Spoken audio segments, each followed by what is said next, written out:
This is for real. It is not an action flick. There is no guarantee of a happy ending.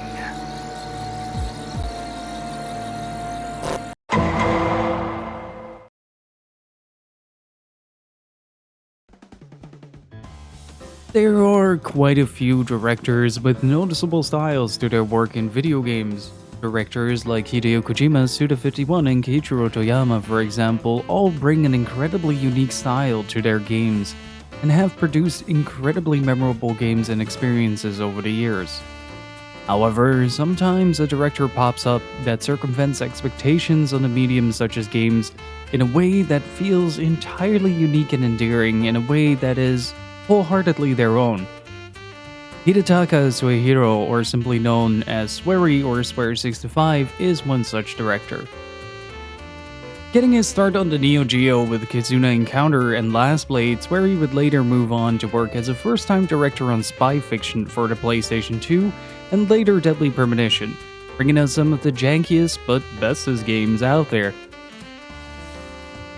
Though Swery often makes games that are in some shape or form lacking quality of life mechanics, passable frame rates, and/or playability, his work always manages to be captivating when it comes to storytelling. His vision for how to tell a story is usually fairly uncompromised in a lot of ways, drawing a lot of inspiration from his favorite mediums and transforming said inspiration into something unique and endearing, albeit sometimes unintentionally somewhat tone-deaf in regards to social issues. Looking at you, Deadly Premonition 2. And Deadly Premonition is a prime example of this. The first game recreates what is essentially video game Twin Peaks and does so in spectacular fashion. Again, having problems in the gameplay department, in this case it feels somewhat intentional.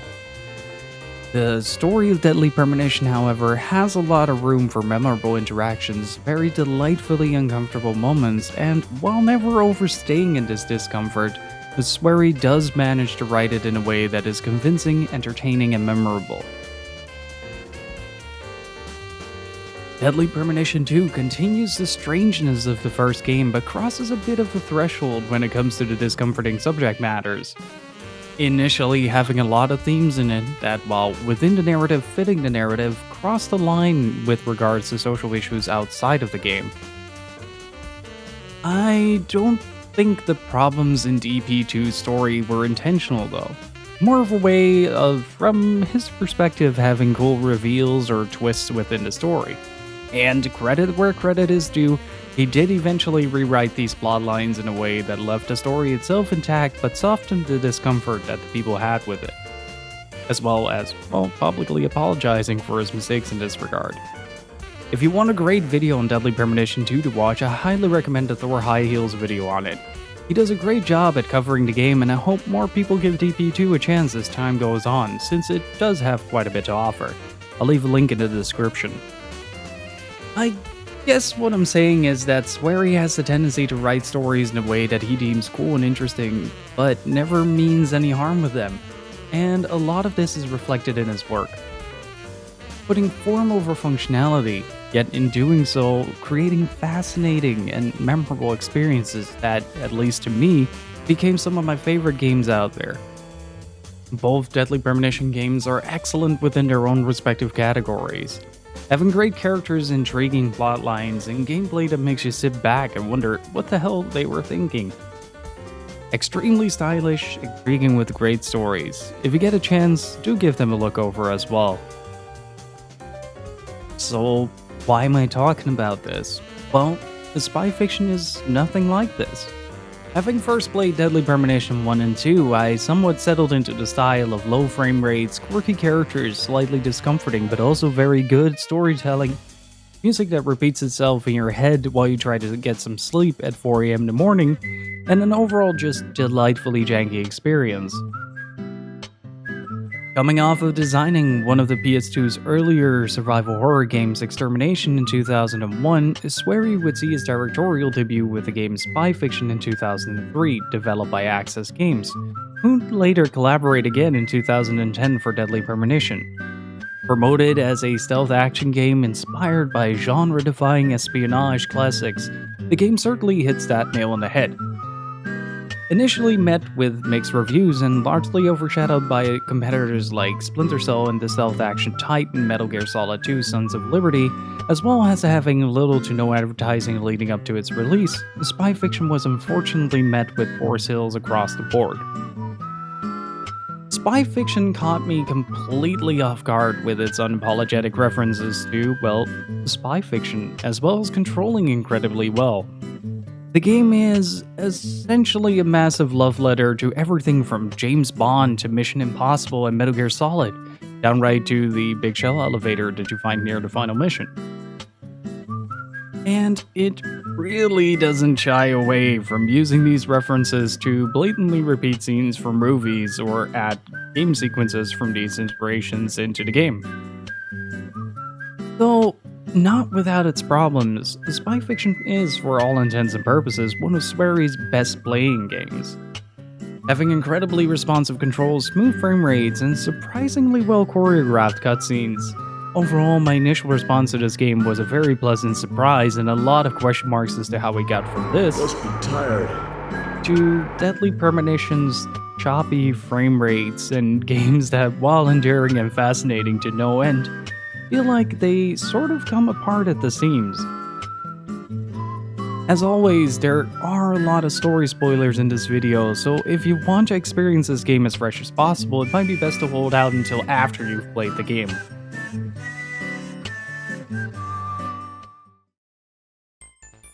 The Spy Fiction puts us in the shoes of either Billy Bishop or Sheila Crawford, as the game wastes no time to halo jump you into the snow-covered castle in Austria to fight a terrorist group called Enigma.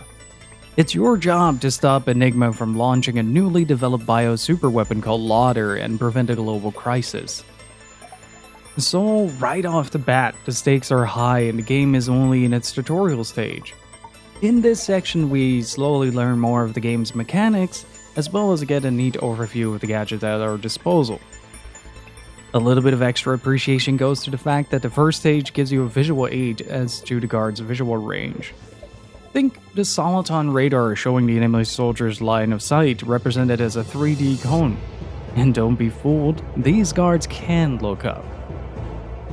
The level continues on as we're now introduced to one of the biggest selling points as well as the biggest difference between the two characters, namely the disguise system.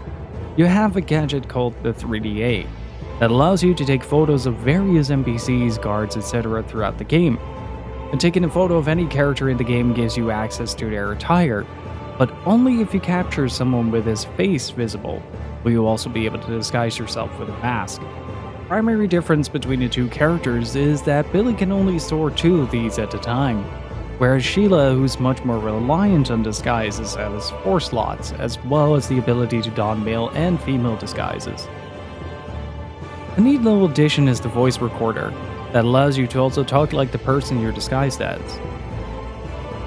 From here, we infiltrate the enemy's stronghold and get introduced to the most delightfully villainous villain, Dietrich Troy, whose introduction to the game is probably best just experienced. Granted, the spirit is willing, but the flesh is weak.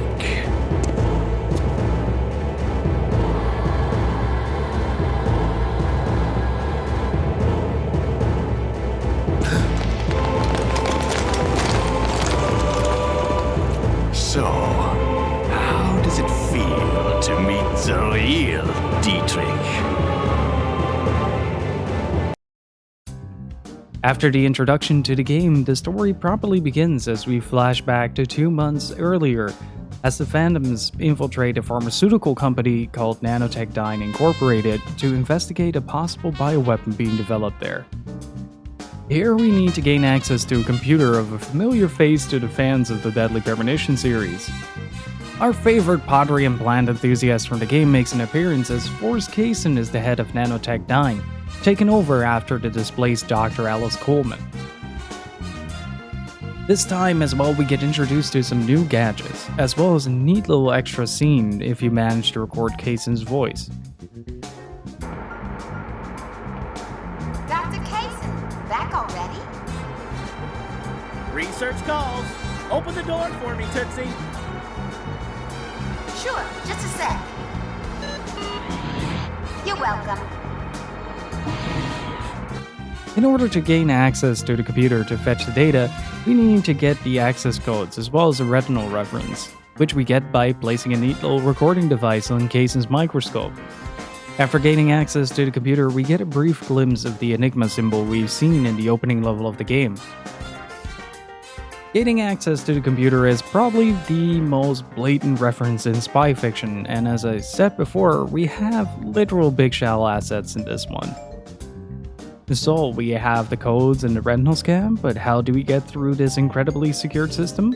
Well, we go through a ceiling grate, rappel ourselves down through a laser grid, make sure our body temperature doesn't exceed 60 degrees Fahrenheit, and try our damn hardest not to loudly sing the Mission Impossible theme along. This section takes a good bit to get used to, as the camera obscures the sense of depth in the room a lot. But after trying a few times, the data is finally within the hands of the good guys. From this, we learn that there is a meeting taking place between Kaysen and the owner of the airship, the Millennium, Kelly Wong, and Phantom is tasked to find out what this is about. The airship level is probably the most distinguishable difference between the two characters. While both characters end up in the same exact spot, they have to dress as either Kaysen or pose as Wong during this meeting. It's interesting to see how they play it out by having Sheila knock out Kaysen to allow Billy to take his place to see Sam, another Phantom member, seduce Wong so she's distracted during the time of the meeting, allowing Sheila to take her place in the meeting with the actual Kaysen. It's one of the few moments in the game as a whole that there is such a clear use of having two playable characters featured. With the meeting, we get the information that there will be a demonstration of the new Lauder weapon in a special part of the ship, and naturally, we're going there. Infiltrating the meeting, we see Kaysen on stage demonstrating Lauder in front of a plethora of arms dealers with Dietrich in the shadows. Throwing the Lauder bomb into an isolated container, Kaysen gets kicked into the container by none other than Wong to get our first double cross of the evening checked off. Falling victim to his own work alongside a freakishly well-animated monkey, we finally get a glimpse at the things Lauder is capable of. On a side note, I always get a pretty good laugh out of the fact that the room is supposed to be filled with prominent arms dealers and everyone is just in pure shock seeing the effects of Lauder.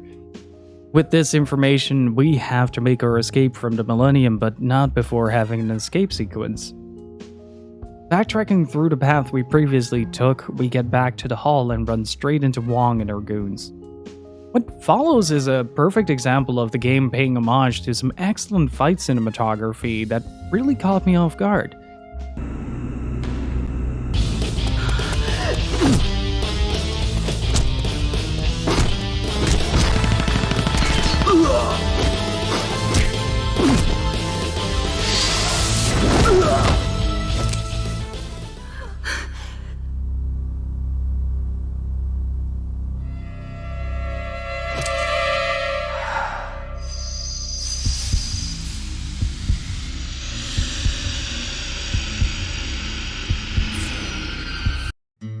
All this leading to a standoff between you, Wong, and Dietrich, who decides to end business dealings with Wong then and there.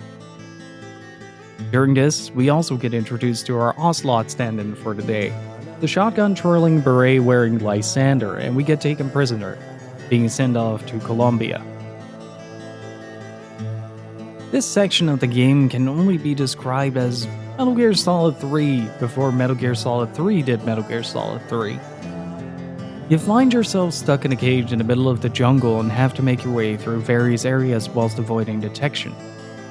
After breaking out of jail, we find ourselves in a facility where our gear is being stored, and from here we have to traverse a swamp and minefield in order to make our way through the facility. Here we find a guard post and we find that our favorite scene chewer Dietrich is in a meeting with Lysander, the latter whom we have to chase after. Having to disguise yourself as Dietrich, we infiltrate the facility where Lauder is being held to finally get evidence to condemn Enigma. Finding the facility means that, of course, we have to actually find the Lauder and destroy part of the facility to prevent the virus from being completely weaponized. Here we learn more of Lysander's involvement with Enigma, as well as a large part of what their evil master plan is. After destroying the production part of the Lauder facility, we make our escape, when we also find out that Niklaus has been captured. So, we dive a little deeper into the place to get him out of there, as well as secure a VIP that has been taken prisoner alongside. There is a neat little room near the place where you meet back up with Niklaus, where you find the recording booth that Dietrich used for his opening monologue. It's a nice little touch to give some more narrative weight to the location itself rather than just being a set piece. So we break out Niklaus and have to make our way to the basement to get the resident VIP, Coleman, to safety, who after a short skirmish with a horde of guards immediately gets kidnapped by Lysander. I have to give it to the man. He works fast and efficiently as we find Coleman strung up in a cage above a pool of piranhas.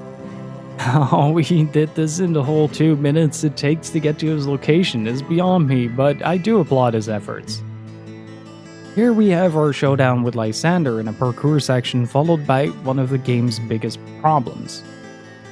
You see, boss fights are designed with a specific strategy in mind, and finding said strategy is often a bit of a frustrating chore to get through. It takes a good number of attempts to figure out how to deal with the attacks a boss presents, and progressing in this can feel tedious to a fault. Lysander is constantly in your neck, and he does nearly half your HP and damage, if not more. Luckily, he's weak to the Metal Gear Solid final boss strategy of intermittent face punching, as you can at least take him down without too much issue this way. Beating Lysander, we get a pretty incredible cutscene of the facility exploding while we make our getaway by boat. After our daring escape, we get word that Enigma has successfully decimated 4 major airports into the ground, and we have to prevent further casualties by chasing them down to what is potentially their base. Here we get another look at the branching possibilities to approach the level, with being able to go through the roof or through the sewers. Sneaking around the grounds and the rafters of the train station or dredging through sewers avoiding traps significantly enhances the replayability of these levels. Reaching the central area of the train station puts us face to face with Metal Gear Discount, and we have to dispatch a few waves of enemies and an onslaught of missiles to free some hostages. This is a good moment to talk about weapon acquisition. Spy fiction isn't the most clear on what you can find where, and if you haven't picked up some of the stronger weapons, this sequence drastically increases in difficulty. You can easily dispatch legally distinct wrecks with a machine gun, but only if you decide to choke the life out of a guard 40 times to get a specific gun to drop. It's not the most intuitive, but learning this the hard way did make me appreciate the increase in firepower all the same. Reducing the alloy wheel to rubble gives us some time to rescue the hostages, but it was a ruse all along. Dietrich set a clever trap for you using holograms of the hostages and getting guards to burst in. Nothing a stun grenade can fix, but really at this point we should see these coming. With Samuel injured during the previous fight, it's up to us to catch a train to Enigma HQ and stop their plans to introduce Lauder to the worldwide oxygen supply. So, naturally, we jump the train to catch a train to get a segment on said train before properly boarding the train, and the segment I refer to as Mario with Guns. And from here we make our way to the front of the train, eliminating any and all guards in the process. Reaching the front of the train, we find Samuel chained to a convoluted piece of metal, and our good friend Dietrich comes out from behind it to give us a good boasting about the things he's about to accomplish with this little diversion of his. In a concerning case of early onset dementia, Dietrich seems to have completely forgotten that the Lauder attack he's boasting about is the exact reason we're having this conversation. With the Toyma crashing our dreams alongside it, we're off to the final act of the game and a good old dose of revenge on Enigma. Here we dive back into the stage that the game opened up with some minor expansions done while you were tussling in the jungle. Now we get full access to Wolfgang Castle and its many corridors and traps. Having you crawl through air vents, tunnels, and hatches, we finally arrive at the HQ of Enigma, and now instead of cutting to 2 months earlier, we actually get to fight Dietrich. A two-faced fight that can go pretty sour if you haven't picked up the revolver earlier in the level, again showcasing that weapon acquisition isn't the most intuitive process. And Dietrich comes in many forms, but mostly in Dietrich, as the second phase of the fight has, well, a lot of Dietrich. Defeating him doesn't stop Enigma though, but it does make sure that we now have some form of backup along with Michael having survived Wolfgang Castle. And so we're off to the final confrontation with Scarface, the big man behind Enigma who's planning to take revenge on the US government for a failed operation that left him scarred. After an emotional confrontation between father and son, we now have to gun him down and stop Lauder from destroying the world. A two-faced fight, the first one being a standoff and the second phase revealing a giant cannon under his shoulder coat. I have no idea how he managed to fit that gun there, but here we are. Scarface can only be described as Big Boss not being able to decide whether to cosplay Grey Fox, Kano, or Mega Man. His plan? Ouroboros will be released into the atmosphere, ensuring complete global saturation. This boss is nigh impossible without having picked up a lot of the jammers earlier to stop him from moving.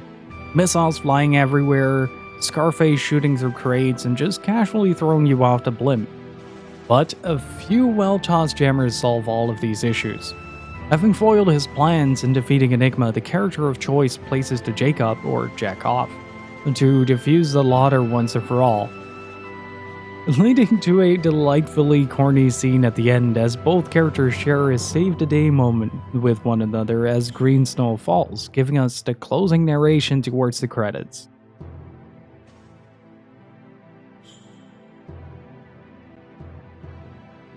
I wanted to present the story as is with the version that we got over in the West, since there is quite a lot to unpack when comparing it to its Japanese counterpart. Where the Western version comes across as a parody and a love letter, the Japanese script is much more akin to a dramaturgy. The extent of the dramaturgy of the spy fiction genre isn't as evident in the PAL version of the game, which was the one I initially played. Luckily, the Japanese version of the game comes with a full English voice performance and a much clearer vision of what the game actually is trying to achieve. Does the hero always show up? And the terrorist always lose? Really? Take a good look at the real world. The opening cutscene, for instance, has Dietrich expositing how the government has betrayed them and how they have to pay for their sins in the Western localized release. However, the Japanese version gives us a closer look at what the game is actually intending to do. The weak-minded worship the government. It is political messianism. We refuse to be bullied by bureaucrats, fools, and liars. You've been warned. There is one way out of hell. Repent, confess your sins, and you will live. They are drugged on amusing metaphors. Nothing but the lie of messianism. We are ruled by nothing but a pile of worthless theatrics. This is for real. It is not an action flick. There is no guarantee. Of a happy ending.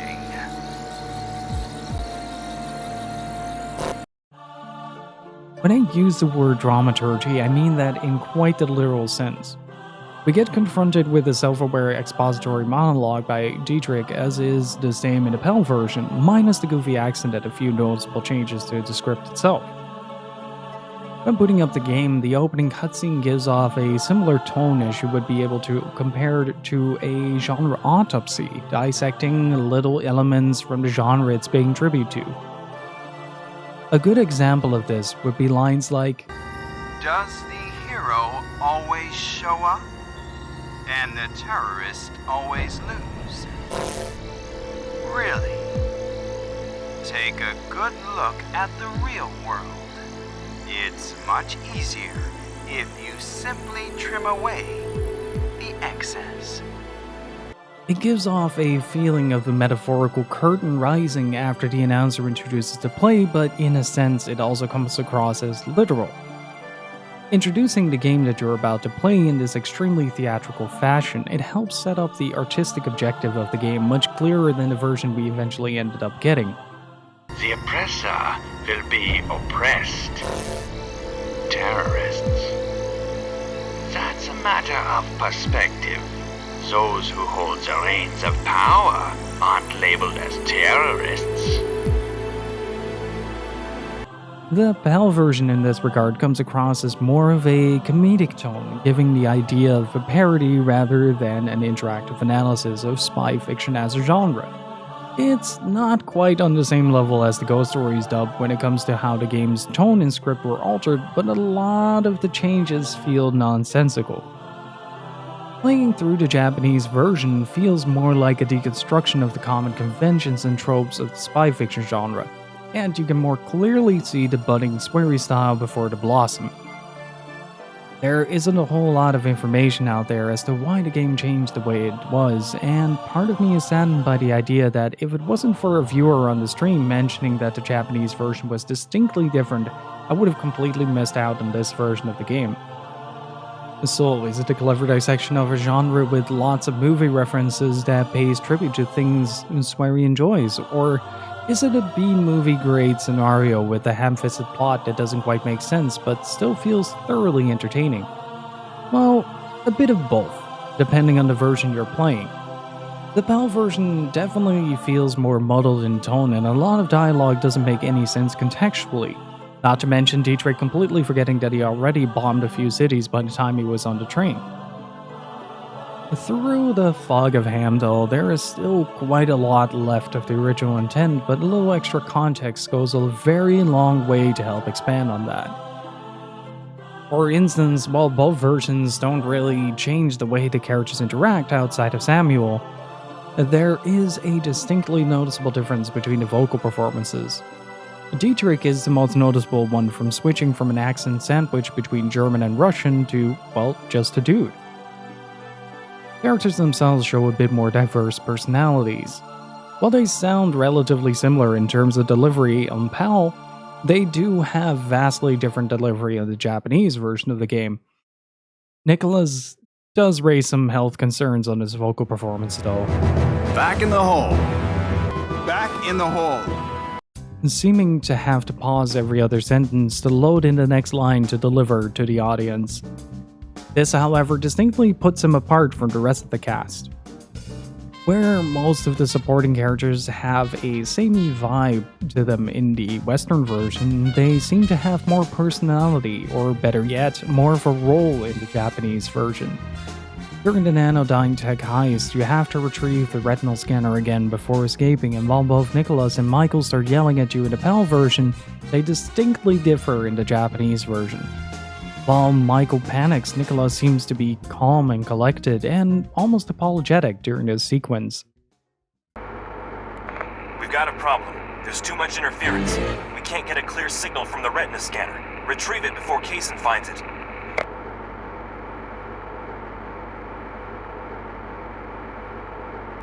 Hold on. Security's been alerted. Go up to the Level 2 lab and retrieve the retina scanner. Hurry, before it's discovered. No time to waste. Get moving. This is bad. Very bad. There's too much interference. We can't get a clear signal from the retina scanner. You'll have to go retrieve it.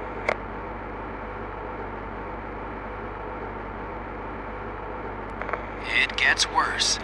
Our source says reinforcement security has been dispatched. get up to the level 2 lab and pick up the retina scanner.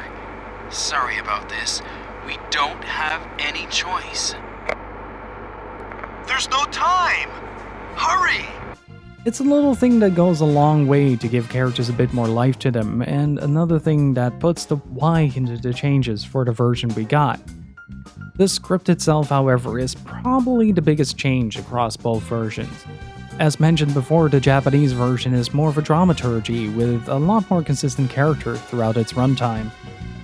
The opening cutscene aside, we do get to see that Dietrich is much more than just a villain. He's more or less a gatekeeper of the fourth wall, allowing you as the player to see through the cracks where he permits. He also seems a lot more grounded in the majority of the game and comes across as someone much less unhinged as his Western counterpart. He is more manipulative, controlling, and overall the better of the two villains, as his motives are much more in correspondence to what the game is actually trying to achieve, namely to dissect and celebrate a specific genre. That doesn't mean that he doesn't have one of the best villain laughs on the PS2 though.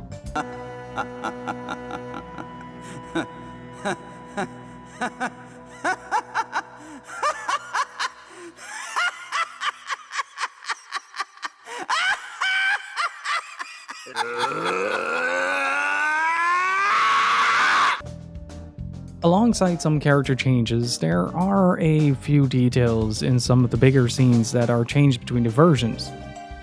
The first we stumble across is on the Metropolis during the demonstration of the Lauder. In the PAL version, Kelly Wong proudly declares, "There are no vaccines, there is no antidote for it." Whereas in the Japanese version, she proclaims, "Vaccines are prohibitively difficult to produce," suggesting that she has, in limited quantity, developed an antidote for Lauder and is planning to monopolize it for monetary gain. Another big change is the Samuel death scene on the Toima. In both versions, the whole City of Chaos shtick doesn't make any sense, but at least in the Japanese version, Dietrich doesn't have acute Alzheimer's. This scene is beyond fascinating to see compared side to side, since it's such a baffling tone shift. This train is called Träume. It means dreams in German. I've dreamed of this day for a long, long time. This is going to be my finest hour. My shining achievement. My moment of glory. So don't interfere. There's no way I'm going to let anyone spoil my dreams, understand? See what happens when you try to spoil things? There's nowhere to run. I've no intention of running. I fooled you idiots. Yet again. I've been waiting for you. This train is merely a decoy. Simultaneous attacks on 4 countries are about to launch. And you've blown your only opportunity. Why are you doing this? You see, don't you? My anti-capitalist comrades won't take kindly to being bombed by an American missile. You can't imagine what they're capable of. 5, 4, 3! Venom won't let you do this.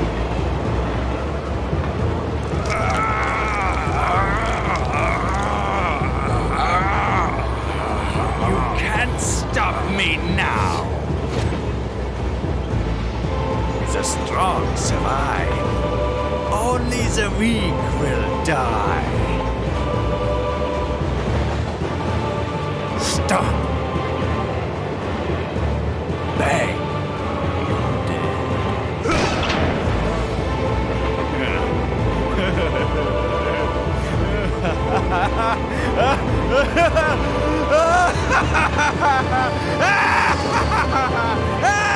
Samuel!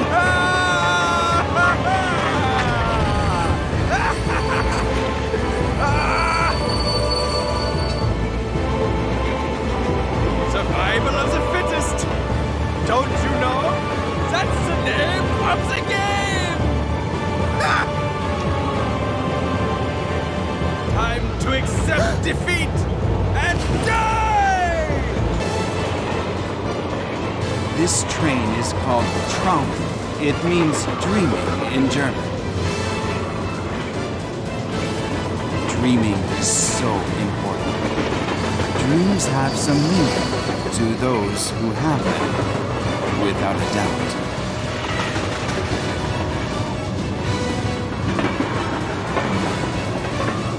It appears, however, that unwanted pests have come to meddle in someone's dreams. See what happens when you push yourself too far. You've got nowhere to run. It seems you have misunderstood. We aren't in a corner. We have been waiting for you. This train was the simplest decoy. Simultaneous attacks on 4 countries. The ladder missiles. It was a golden opportunity. You see, don't you? The anti-capitalists down there. What would they think if they knew it was an American missile? Anger and hatred make people violent. World War III! Really? We'll let you do this.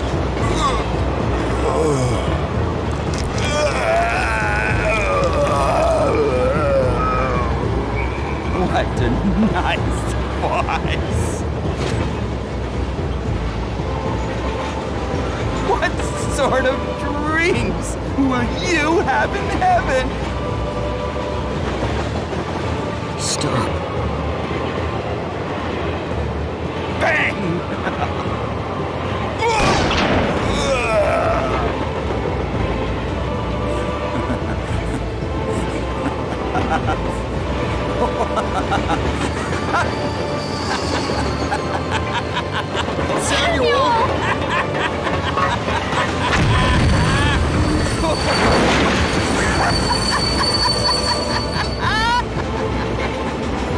Just wheezing along, I see. I have you in the palm of my hand. Just embrace slaughter and die!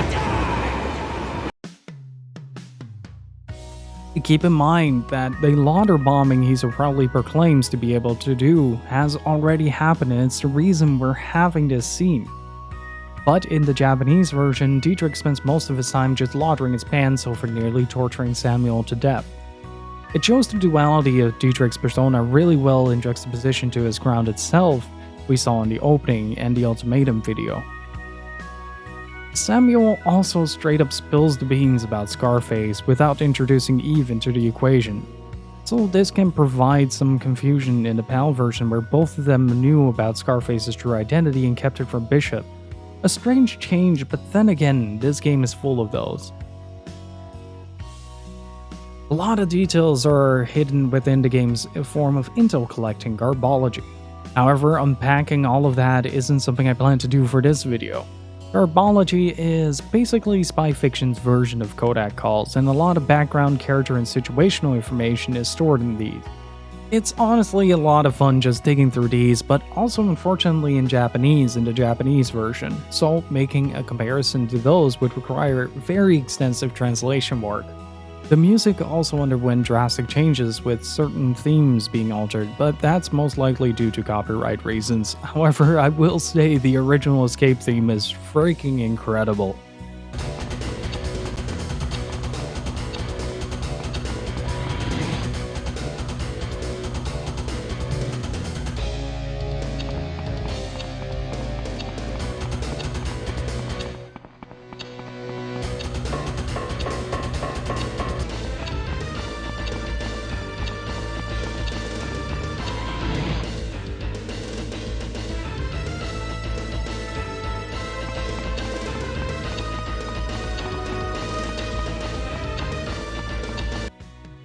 There are a lot of smaller shifts in tones and phrasings, as well as some interaction between the cast that fill out the game's writing, but you get the idea when I say that these two versions, while playing out similarly, are two completely different stories. NPCs will have completely different accents and voices, interactions alter to fit the versions, and there is just a general tone shift across the board. It is both fascinating and baffling that the original plot got dropped for the one we got. But my theory is that the translation and redub team didn't quite know what to do with Spy Fiction's plot. So they likely changed things to appeal more to a wider audience or something along those lines. From what I can tell, the PAL version goes for a more generalized feel to the whole game's pacing, but due to the intent behind the original script, loses a lot of its sensibility throughout. It's difficult to translate a game, but it's more difficult to change a game while altering the tone and keeping it all solidly glued together. The downside to this was that the game was received as a generic parody rather than all the things it does offer. Spy Fiction, for all intents and purposes, is a deconstruction of the common conventions in the genre. It is a shame to see that intent get lost in translation, but it does offer some neat comparisons to check out and dissect. Both versions offer a rather unique experience from one another and are definitely worth checking out.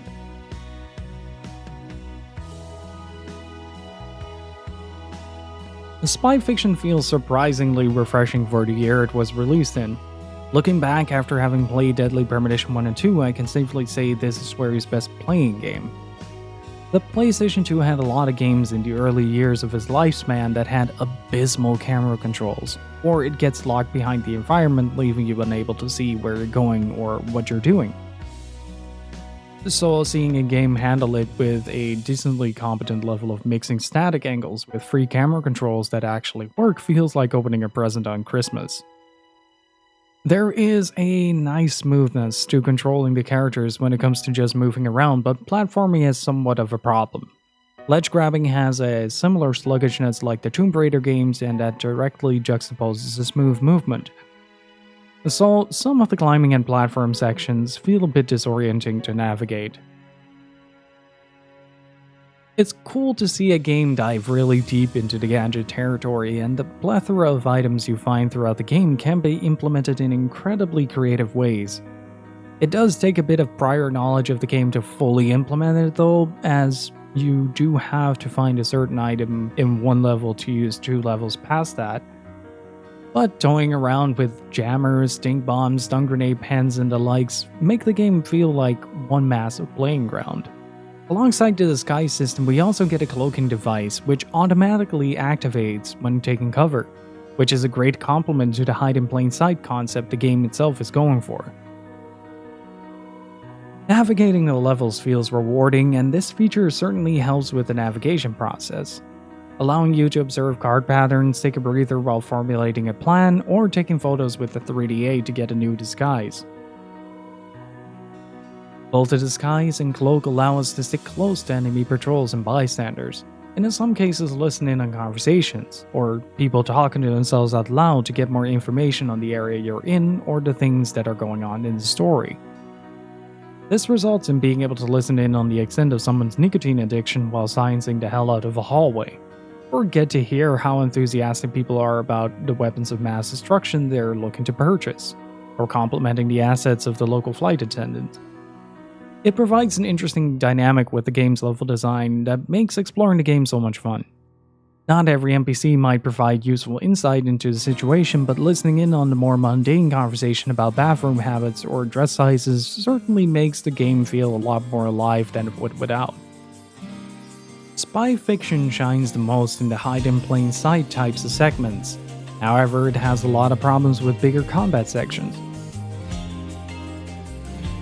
While gunplay is smooth and feels relatively intuitive compared to most games released at the time, it does have a problem when it comes to utilizing this during boss segments.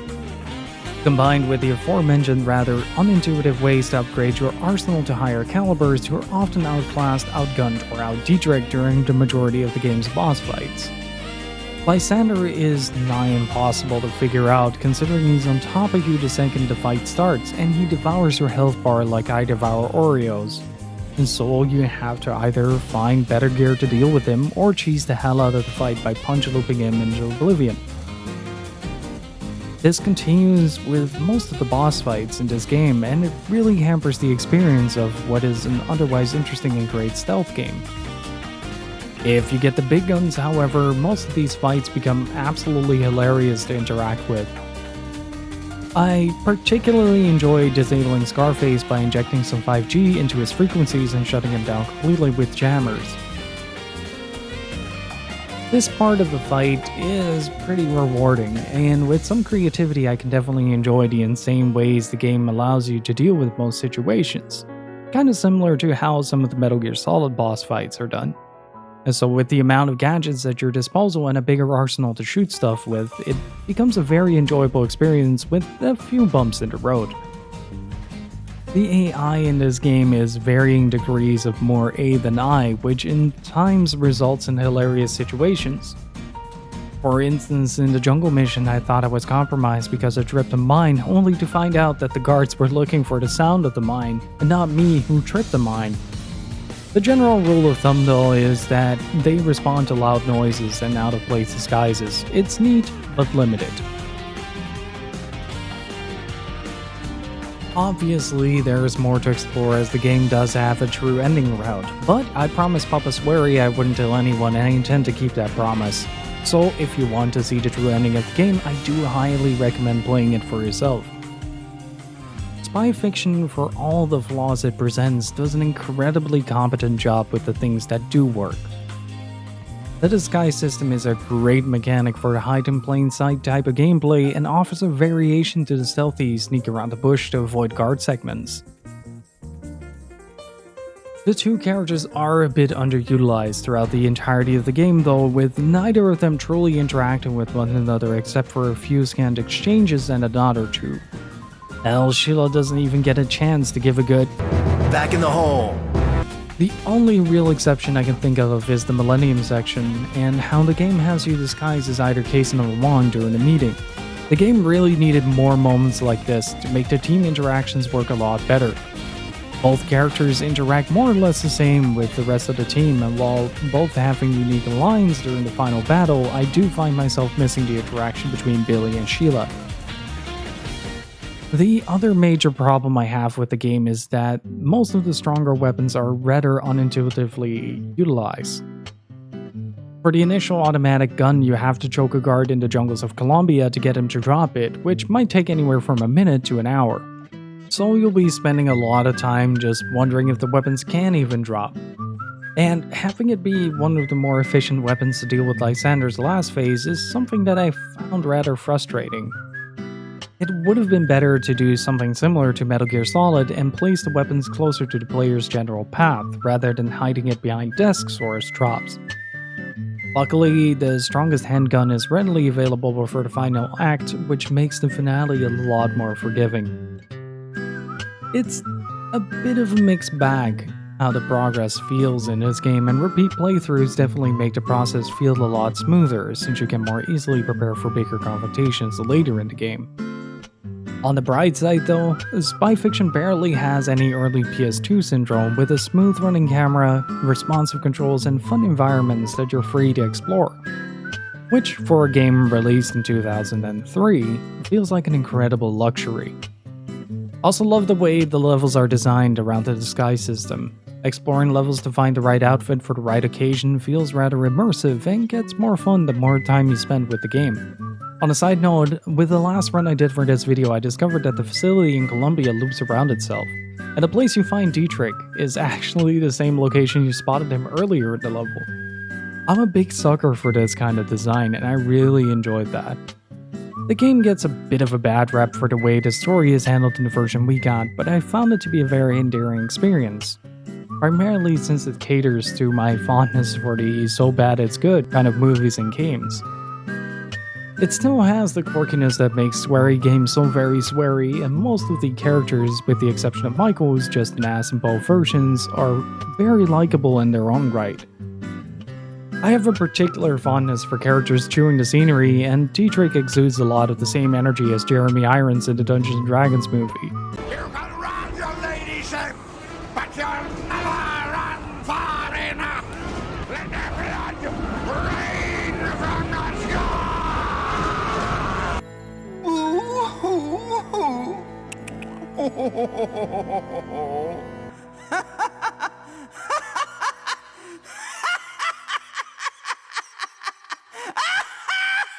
So you can bet that I absorb the amount of ridiculousness he brings to the game directly into my veins.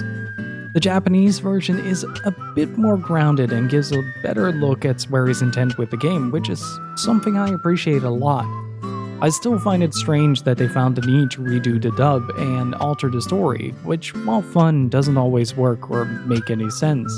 The original version did feel more streamlined and had a lot of cool tracks playing that the Western version didn't, and gives a lot of material to dive into. It's almost as if you're playing two different games with the same blueprint, each having their own set of qualities and downsides.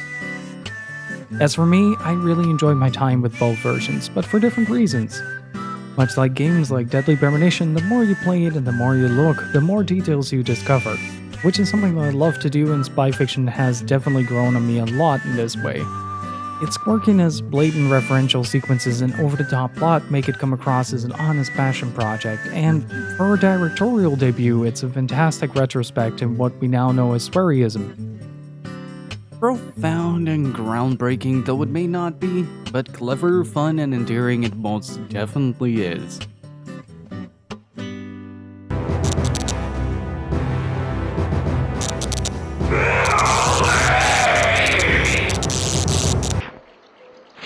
What you babbling about,